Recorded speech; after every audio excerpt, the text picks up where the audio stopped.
Désignée par l'UNESCO, la réserve de biosphère de Fundy est l'un des endroits les plus uniques au monde grâce à ses marées géantes. Cette série explore certaines des destinations incroyables de randonnée de la réserve. Située au Nouveau-Brunswick, le long du littoral de la baie de Fundy, l'abondance de sentiers de ce paysage permet d'accéder à plusieurs lieux fantastiques. Au centre de la réserve, le Parc national Fundy est un paradis pour les randonneurs. Lors d'une marée basse extrême, la rivière Goose se vide dans la baie de Fundy. Cette entrée est située à la bordure ouest du Parc national Fundy, au cœur de la réserve de biosphère. L'embouchure de cette vallée fluviale a été créée il y a plus d'un demi-milliard d'années. Ces roches métamorphiques dures résistent à l'usure constante des vagues de l'océan. Sur leur surface, un groupe unique de créatures marines prospère dans cette zone intertidale exposée. Une variété d'algues s'étale sur les roches en attendant d'être soulevée par la marée et d'ensuite former une forêt sous-marine flottante. Entre-temps, un nombre incalculable de balanes tolèrent les rayons du soleil et attendent la marée montante qui leur livrera de petits morceaux de nourriture.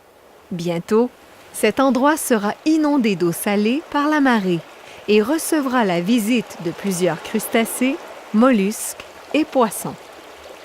Derrière les falaises de l'estuaire se trouve une plage massive de galets formant un cordon littoral.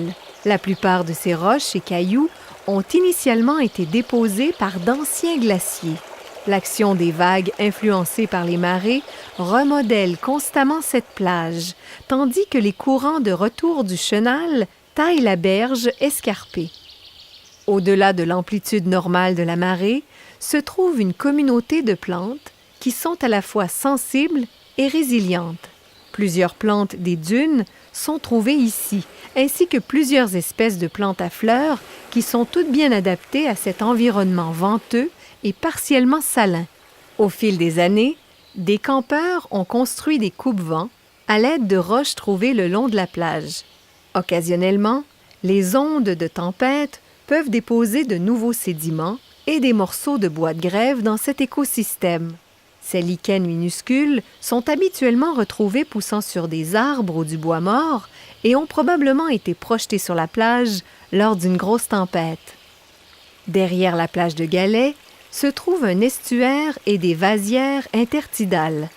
Cette vaste étendue et la plage de galets fait de la rivière Goose un des meilleurs endroits de la baie de Fundy pour découvrir la portée et la puissance de ces marées de renommée mondiale.